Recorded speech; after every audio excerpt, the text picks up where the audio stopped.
안녕하세요. 오늘도 사연 살롱을 찾아주셔서 감사합니다. 저는 얼마 전에 아주 웃기지도 않은 일을 겪었던 사람이에요. 그 일을 겪기 전에는 아무리 못난 놈이라도 단점이 있으면 장점도 있겠지 하고 생각했던 저였는데요. 그 일 이후에는 그게 완전히 틀린 생각이라는 걸 뼈저리게 알게 되었어요. 세상에는 마냥 못나기만 한 인간도 존재하더군요. 불행히도 저의 경우에는 그게 제 남편이었어요. 물론 저도 당하고만 있지는 않고 그 버러지 같은 놈한테 제대로 참교육을 시켜주긴 했지만 그런 인간이랑 함께 살아왔던 세월이 아까워 마음이 한동안 헛헛해지더군요. 그게 제가 제 이야기를 쓰게 된 이유랍니다. 저는 평생을 남편의 그림자처럼 살아왔어요. 남편은 밖에서는 항상 활기차고 성격도 시원시원하고 호방한 사람이었거든요. 주변 사람들한테 인기도 많고 회사에서도 잘 나가는 사람이었죠. 남편은 유명한 보험회사의 지점장이었는데요. 워낙 타고나기를 언변이 좋아서 그런지 같이 술 먹자고 하는 회차 사람들의 연락이 끊이질 않았어요. 당연히 남편은 집에 붙어있는 시간도 별로 없고 맨날 술에 취한 채로 귀가하곤 했죠.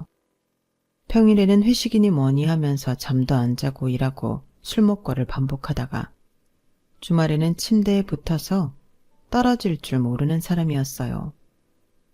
자연스럽게 집안 살림이니 육아니 하는 것들은 전부 다 제 몫이었고요.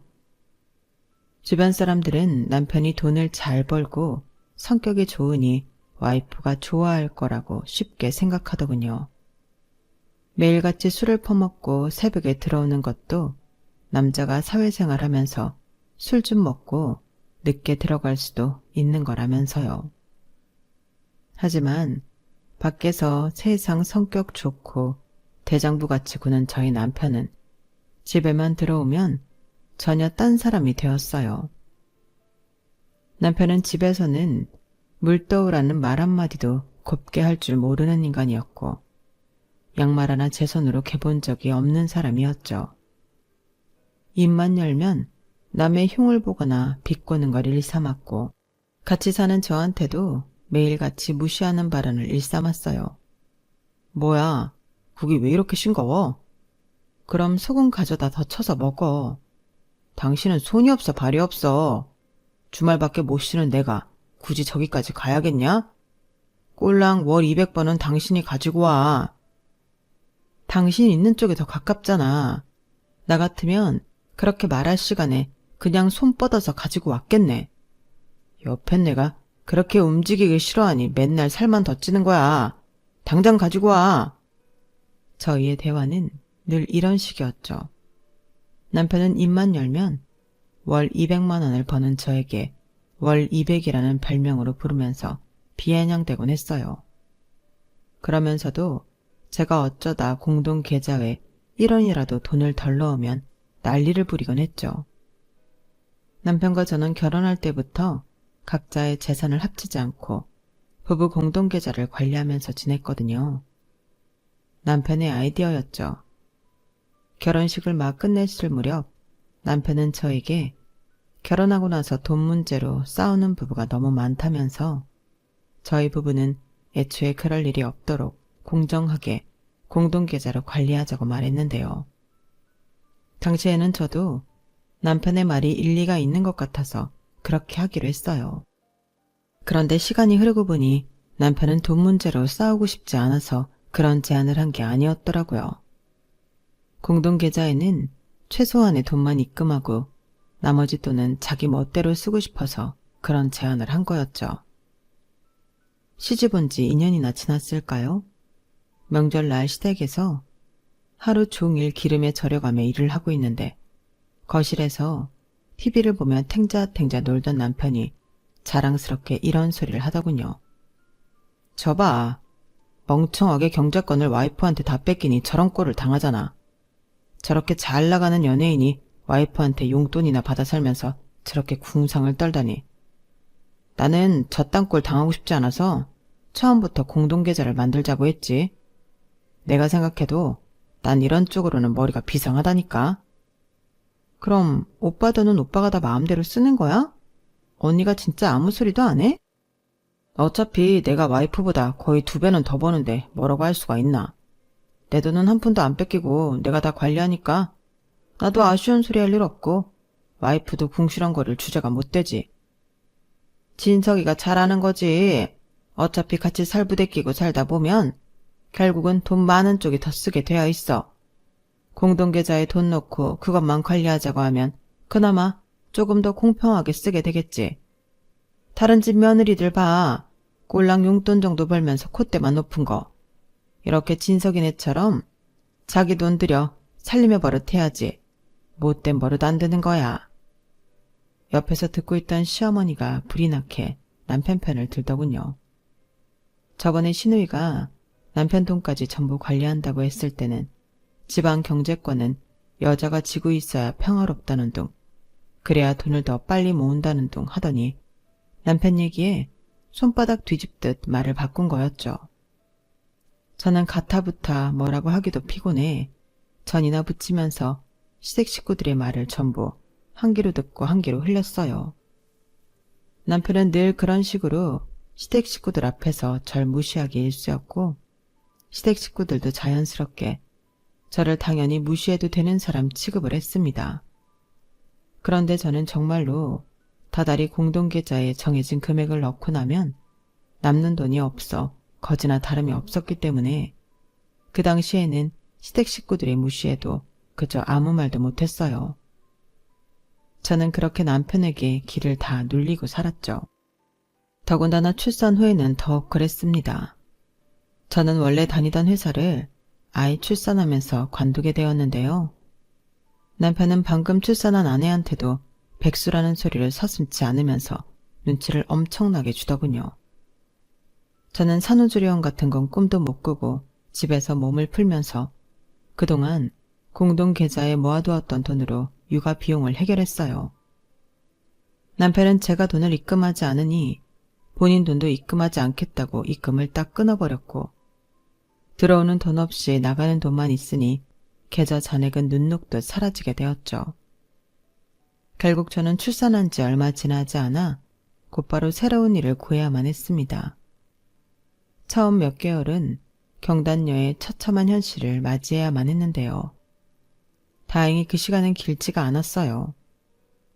제 사정을 알게 된 동네 지인의 추천으로 학습지 선생님으로 일할 수가 있었거든요.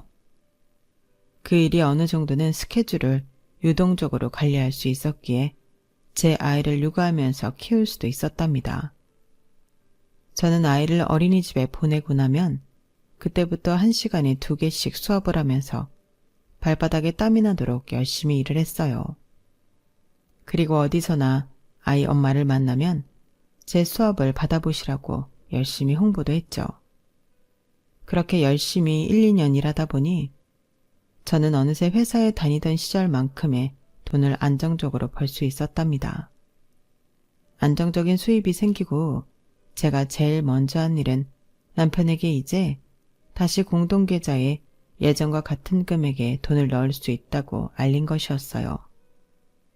제 수입이 일정치 않았던 한 1년 동안은 남편이 제가 넣은 금액에 맞춰서 본인도 정확히 같은 금액을 넣었거든요. 40만 원이면 40만 원, 85만 원이면 85만 원 정확하게요.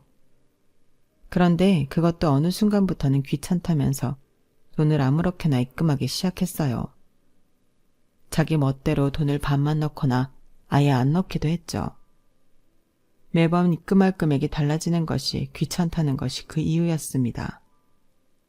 그래서 제가 수익이 안정되자마자 이제부턴 예전과 같은 금액으로 넣으면 된다고 득달같이 말한 것이고요. 그런데도 남편은 계속 금액을 맞춰서 넣질 않았어요. 심지어는 저와 상의도 않고 마음대로 돈을 인출하기도 했죠. 당신 왜 이번에는 돈을 반밖에 안 넣었어? 뭘 반밖에 안 넣어. 알아서 자동이체 들어갔을 텐데. 내가 뭐하러 뻔한 거짓말을 하겠어. 이 내역 봐봐. 덜 들어왔잖아. 아, 그럼 다음 달에 더 내면 될 거 아니야. 뭐 큰돈이라고 사람을 이렇게 달달 볶아대? 통장 관리 철저하게 하자고 먼저 제안한 건 당신이었잖아. 그리고 이건 또 뭐야? 3월 8일에 60만 원은 왜 인출했어? 아, 토요일인데 나 좀 자게 내버려둬. 다시 메꾼다고 했잖아. 뭔 놈의 옆에 내가 남편 자는 데 들어와서 바가지를 긁어. 귀찮아 죽겠네 정말. 지금이 몇 시인데 침대에서 나올 생각을 하네. 공동계좌 돈으로만 집안 살림 돌아가고 있는 건 몰라? 앞으로 지민이한테 들어갈 돈이 얼만데 왜 돈을 못 모으게 이러냐고. 나가. 꼴랑 몇십만 원 가지고 호들갑이야. 연병. 아, 빨리 안 나가. 아무리 남편한테 항의를 해봐도 들은 척도 안 하면서 버럭 짜증만 내니까 나중에는 저도 지치더라고요. 말도 안 통하는 사람 붙잡고 씨름해봐야 저만 속이 터지고 피곤하니 나중에는 그냥 포기하고 저 혼자서 공동계좌를 관리했어요. 어쩌다 한 번씩 금액을 맞게 보내는 남편한테는 아예 기대도 하지 않은 채 제 돈으로만 살림을 꾸려 나가다 보니 어느덧 아들은 초등학교에 다니는 어엿한 학생이 되었어요. 10년 남짓한 세월이 지나고 나니 저와 남편은 점점 남보다도 못한 사이가 되어갔죠. 만약 저희 사이에 돈 문제만 있었다면 이렇게까지 사이가 안 좋아지지 않았을 수도 있었어요. 진짜 문제는 남편이 우리 친정엄마를 대하는 방식이 너무나도 잘못되었다는 거였죠.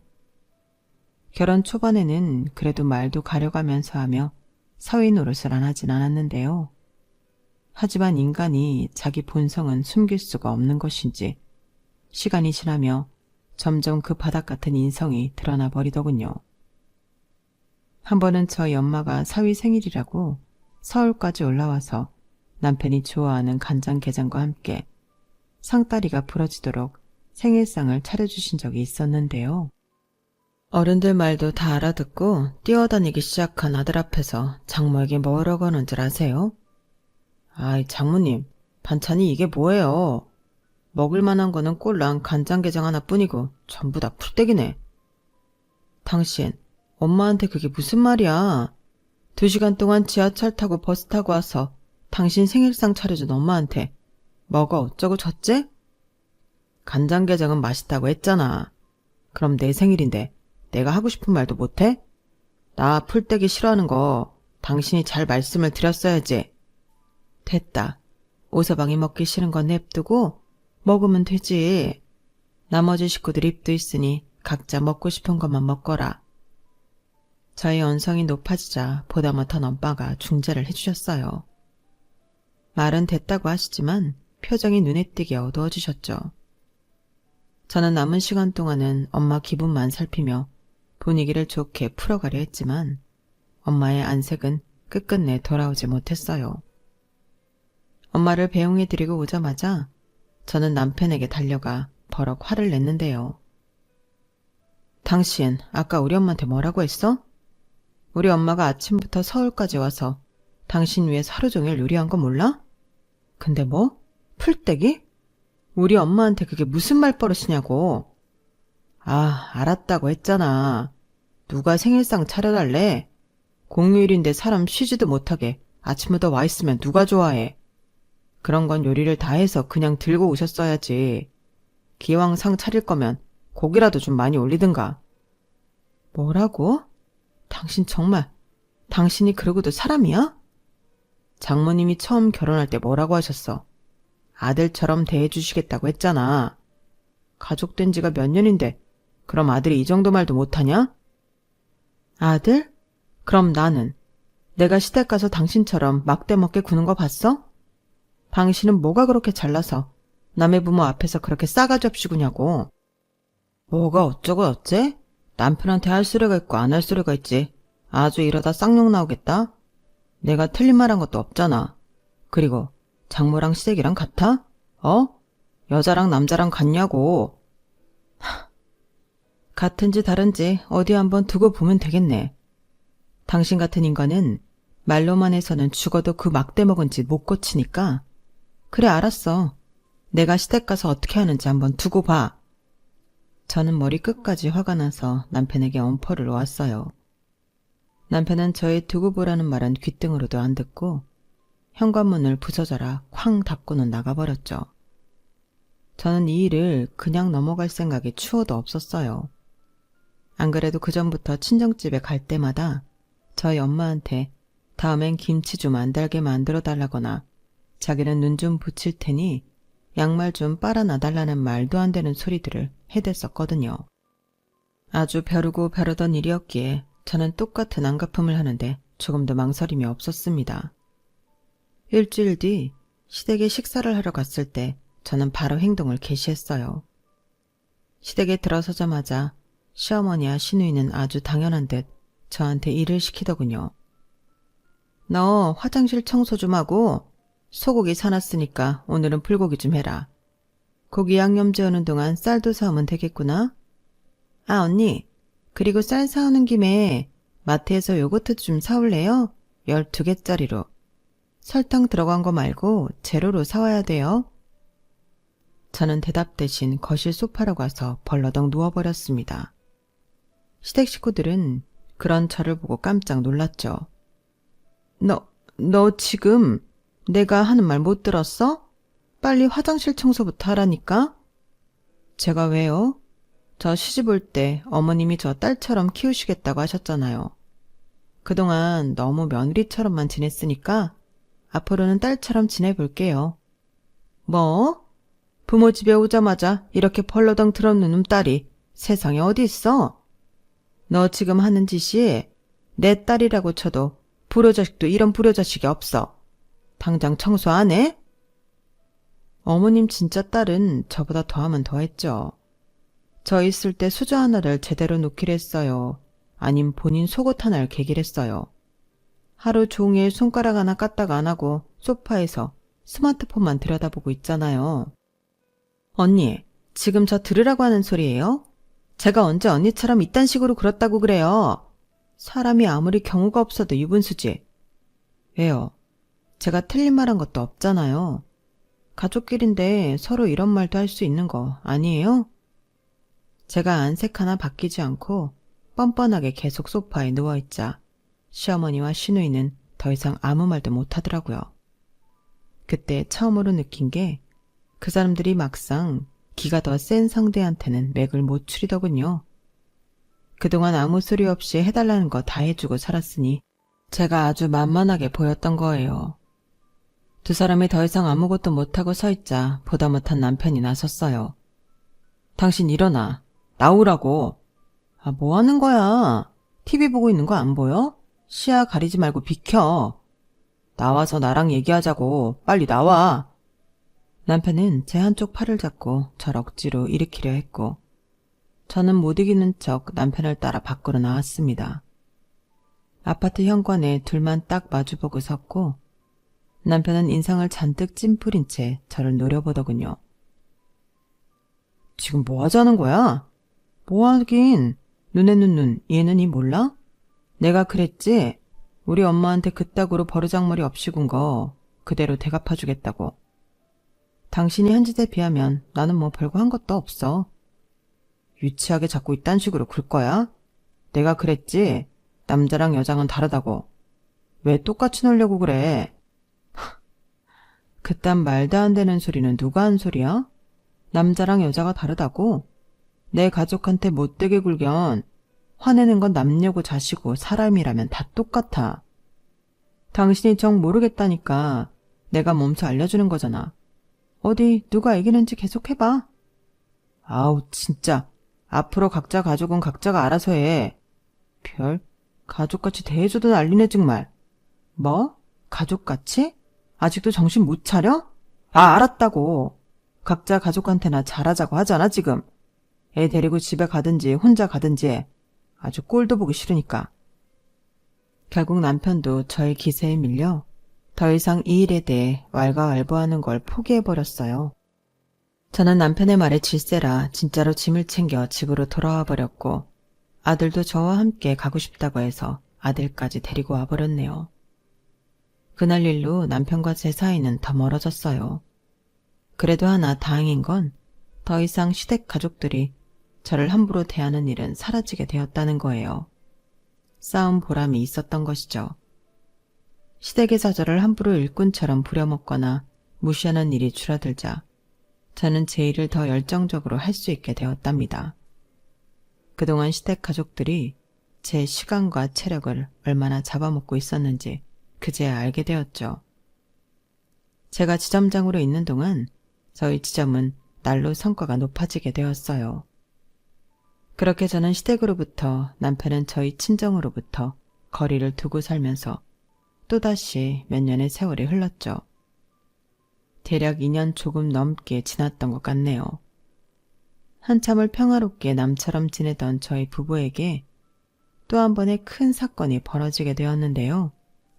사건이 벌어진 건 어버이날 겸 시어머니의 칠순을 맞이해 시댁 식구들이 제주도에 여행을 가려고 했을 무렵이었습니다.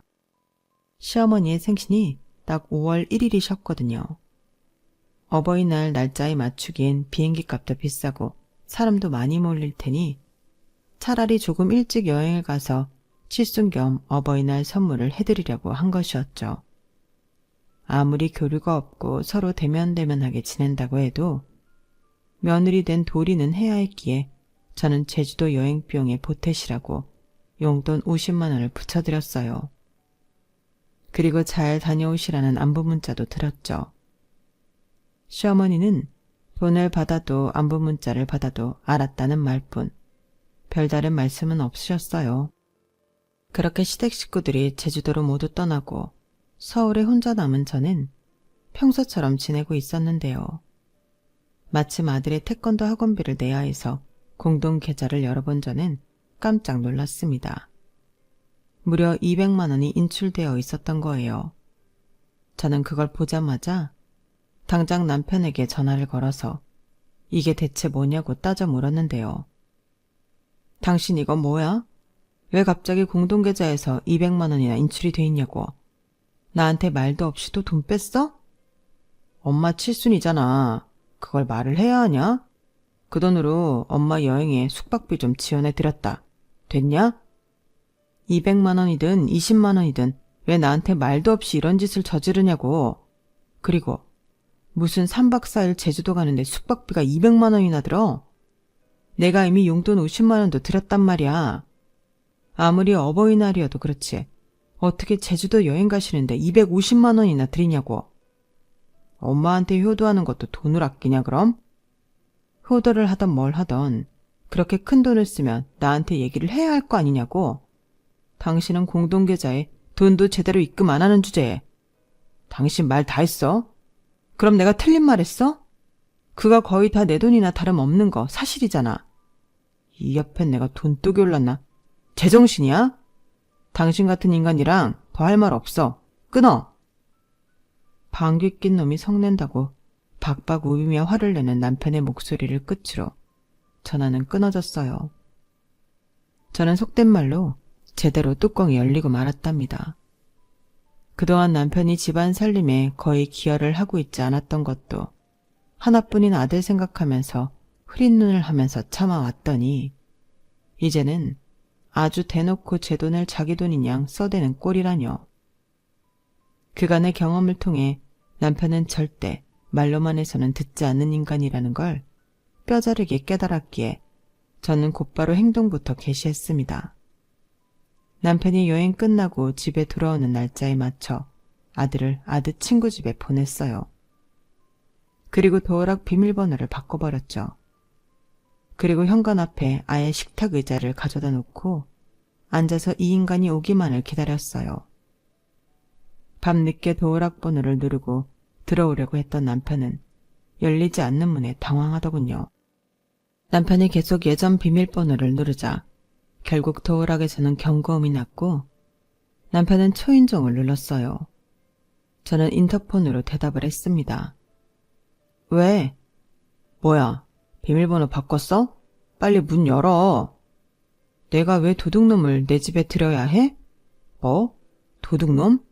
그게 무슨 뚱딴지 같은 소리야. 설마 당신 아직도 엄마 여행 보내드리려고 돈 쓴 거 가지고 뭐라고 하는 거야? 내가 10년이나 참아줬지만 이제 더는 안 돼. 당신 그동안 공동계좌에 제대로 입금한 적이 얼마나 돼? 맨날 당신이 펑펑 쓰다 남는 짜투리 돈이나 적선하듯 던져줄 줄 알지. 제대로 된 금액으로 입금을 한 번도 안 했잖아. 그럼 그동안 지민이한테 들어가는 돈은 다 누구 돈으로 했을까? 살림은 누구 돈으로 했겠냐고. 그럼 그걸 전부 당신 돈으로만 했다는 거야? 내가 그동안 갖다 준 돈도 꽤 되잖아. 난 어차피 집에서 잘 지내지도 않는데. 그럼 집에만 사는 사람이랑 똑같이 돈을 내야 돼? 뭐라고? 나도 집에 있는 시간 별로 없어. 아침부터 애 챙기고 바로 출근해서 하루 종일 정신없이 일하는데 어떻게 집에 붙어있겠어. 그리고 집에 붙어있든 말든 당신은 여기서 잠 안 자? 당신이 입는 옷들 빨래가 저절로 되는 줄 알아? 집안 청소는 저절로 되는 줄 아냐고. 당신이 집에 있는 시간이 없는 게 아니라 집에서 하는 일이 없는 거겠지. 어쨌든 나한테 들어가는 돈은 없는 거잖아. 들어가는 돈도 별로 없는 사람한테 돈 좀 안 냈다고 이래도 돼? 애초에 공동계좌를 관리하자고 제안한 건 당신이었어. 내가 아무리 애를 낳고 몸이 엉망진창이어도 1원 한 푼도 봐주지 않을 때는 언제고 이제 와서 뭐? 돈 좀 안 냈다고 이래도 되냐고? 그 계좌에 있던 돈은 전부 내 돈이었다고. 당신 3개월 전부터 또 돈 한 푼도 안 넣었잖아. 아우, 알았다고. 연병. 옆에 내 입만 열면 그놈의 좋은 돈. 내가 월급 받으면 입금할 테니까 문 열어. 아니, 이제 당신 말에 안 속아. 진짜로 입금되는 거 확인하기 전까지는 비밀번호 안 바꾸고 문도 안 열어줄 테니까 그런 줄 알아. 뭐? 당신 미쳤어? 야! 날도 다 풀려서 이제 밤에도 따뜻하잖아. 길바닥에서 자든지 마음대로 해. 제가 으름장을 놓고 인터폰도 끊어버리자 남편은 분풀이로 집 현관문을 두어 차례 발로 뻥뻥 차댔어요. 그러거나 말거나 저는 눈 하나 깜빡하질 않았죠. 당연히 남편 월급날까지는 며칠 남았으니 그날은 남편이 다른 곳에 가서 잘 줄 알았어요. 그래서 문을 차대는 남편을 뒤로 하고 안방으로 쏙 들어가 버렸는데 잠시 뒤 핸드폰에서 띠리링 알람 소리가 나더군요. 은행 어플 알람이었죠. 남편이 분풀이가 끝나자마자 여행 비용 250만 원을 공동계좌에 다시 입금한 겁니다. 잠깐 조용하던 남편은 다시 초인종을 누르고 문을 두드리면서 돈을 보냈으니 얼른 문을 열라고 동네방네 소리를 질렀어요. 저는 너무 기가 차고 생각이 많아져서 마지못해 현관문을 열어주었어요. 남편은 온몸에서 짜증을 있는 대로 부리면서 들어와 방문을 쾅 닫고 들어갔죠. 솔직히 조금 충격이었는데요. 그러니까 남편은 자기 돈을 곧바로 입금할 수 있을 정도로 이미 모아둔 돈이 있는 사람이었던 거예요. 자기 돈 쓰기 아까워서 공동계좌에 손을 댔다는 것이 100% 확인된 순간이었죠. 저는 그 파렴치한 인간의 뒷모습을 보고 이후로는 한 번만 더 남편이 공동계좌에 손을 대면 가만히 있지 말아야겠다고 생각했어요.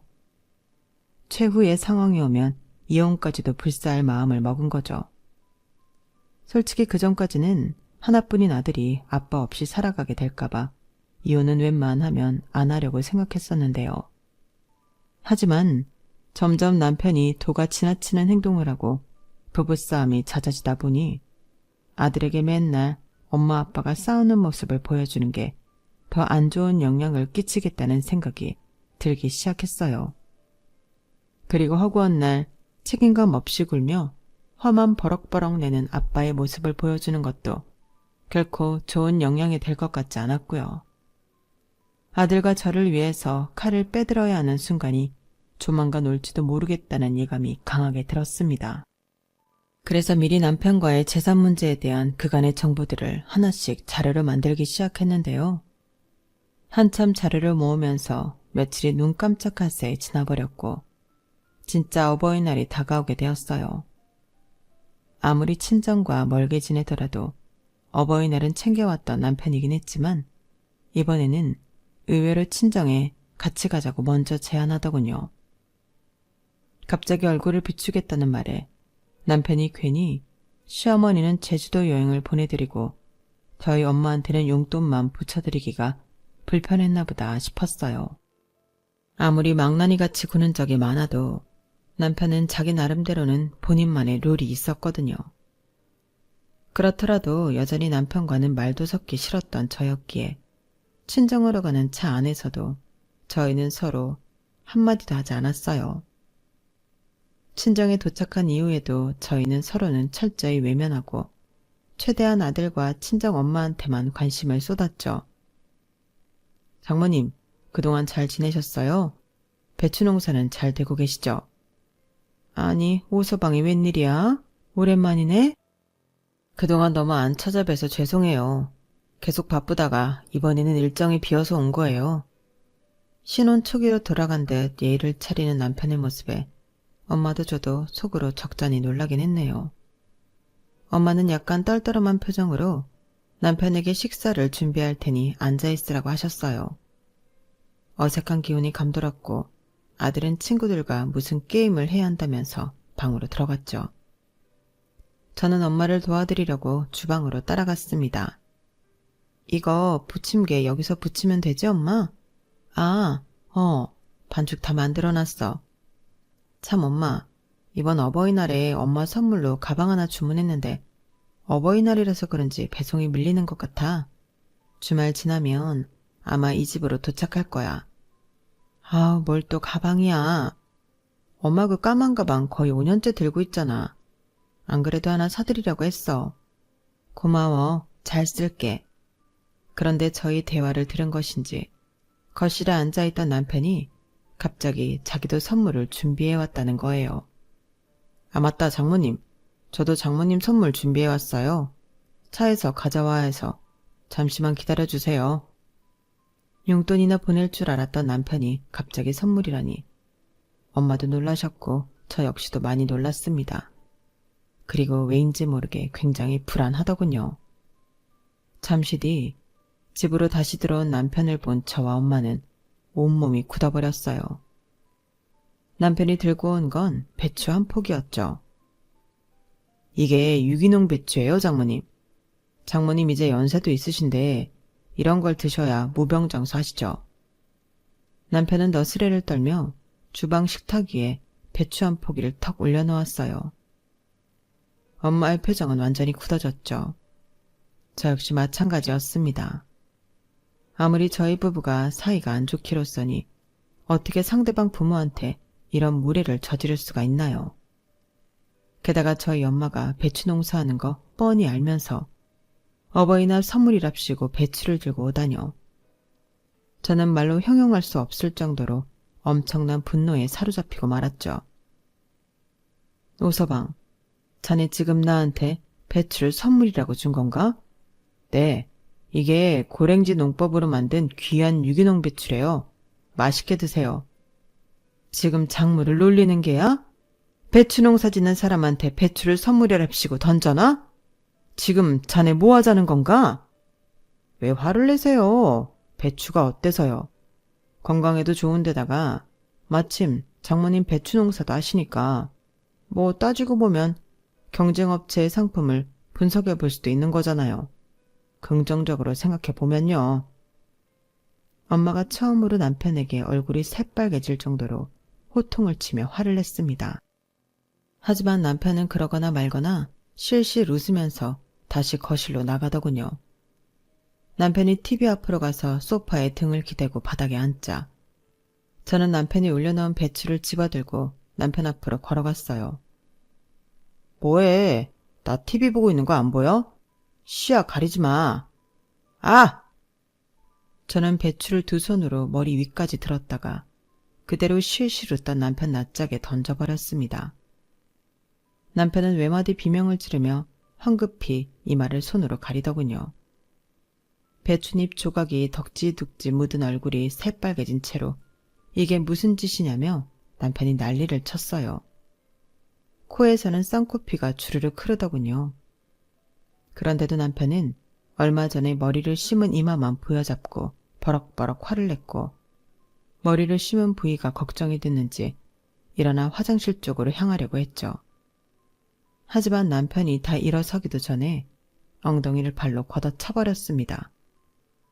남편은 또다시 외마디 비명을 지르며 우당탕 엎어져 넘어지고 말았죠. 야! 뭐? 네가 뭔데 우리 엄마 집에서 목소리를 높여. 그것도 우리 엄마한테 이딴 버르장머리 없는 짓거리를 해놓고. 이게 진짜? 남편이 화가 머리끝까지 나서 저를 노려보며 일어나려는데 저는 다시 바닥에 있던 배추를 집어들고는 남편을 사정없이 내리쳤어요. 남편은 속수무책으로 저한테 맞기만 했죠. 네가 가장 노릇을 똑바로 하기로 했어. 남편 노릇을 똑바로 하기로 했어. 가만히 있으면 지민이 봐서라도 넘어가려고 했건만 감히 우리 엄마한테 이딴 짓을 저질러? 네가 그러고도 사람 새끼야? 니네 엄마한테는 남의 돈 싹싹 긁어다 바치더니 우리 엄마한테는 모욕을 해? 네가 이딴 짓을 하고도 내가 그냥 넘어갈 줄 알았냐? 아, 그만해. 그만하라고. 수술 부위 잘못되면 네가 책임질 거야? 뭘 그만해 뭘. 너야말로 그만 좀 했어야지. 너같이 책임감 없고 못돼 처먹은 인간이랑 더 이상은 못 살아. 당장 이 집에서 나가. 나가라고. 남편은 저에게 사정없이 얻어맞으면서 집 밖으로 쫓겨났어요.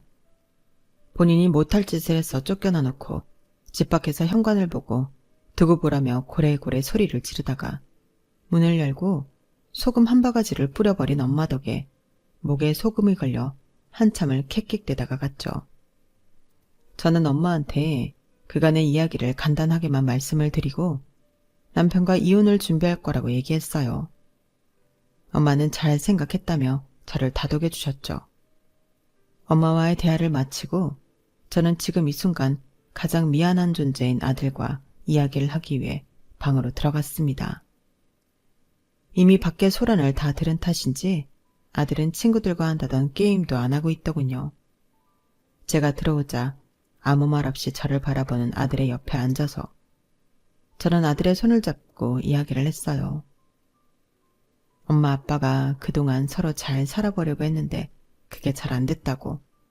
엄마는 아빠랑 이혼할 거라고요. 그리고는 정말 미안하다는 말도 덧붙였죠. 지민아, 엄마랑 아빠가 이혼하는 건 절대 네 잘못은 아니야. 그냥 엄마 아빠가 더 이상 서로 사랑하지 않기 때문이야. 이런 결정을 내려서 정말 미안해. 아빠가 나빠서 그래. 맨날 엄마만 살림하고 나 챙겨줬잖아. 나는 엄마랑 살 수 있으면 상관없어. 어차피 지금까지 엄마랑 살아왔잖아. 예상치 못했던 아들의 말에 저는 저도 모르게 눈물을 뚝뚝 흘리고 말았죠. 아들 앞에서 남편과 살갑게 지내지는 못할지언정 싸우는 모습은 최대한 보여주지 않으려고 노력했는데 현실적으로 그럴 수가 없었던 것 같습니다. 아이가 저희 사이를 다 알고 있더라고요. 그러면서 오히려 절 위로해 주니까 그간 참아왔던 눈물이 다 터지는 것 같았어요. 한편으로는 아들이 오해 없이 제 마음을 알아주어 다행이고 고맙기도 했죠. 아들은 그날 이후로 친정엄마 집에서 지냈고 저는 본격적으로 남편과의 이혼을 준비했습니다. 이미 금전적인 문제에 대한 자료들을 모아두기도 했고 어버이날 사건으로 남편의 귀책 사유가 명백해진 상황이라 이혼 자체는 상황이 저에게 유리하게 흘러갔어요. 이혼 소장을 받고 난 남편은 또다시 저에게 노발대발 화를 내기 시작했죠. 뭐? 내가 공동재산에 기여한 게 없어? 소장이 뭔지 몰라? 너 마음대로 없는 사실 지어서 적는 게 소장이야? 법원 가서 얘기해. 법원 가서. 난 이제 당신이랑 가타부타 말 섞기도 싫고 당신 억지 받아주고 싶은 마음도 없으니까. 당신이 공동재산에 제대로 기여했다는 증거가 있으면 어디 가져와 보든지. 왜 우리 이혼의 모든 귀책 사유가 나한테 있냐고. 아주 내 재산 다 뺏어가려고 작정을 했어? 그럼 당신이 나 때린 건 그건 어쩔 건데? 그거 다 폭행이야, 폭행. 당신이 저지른 폭행으로 나 이마 수술 부위 다친 건 어떻게 배상할 거냐고. 아, 그래.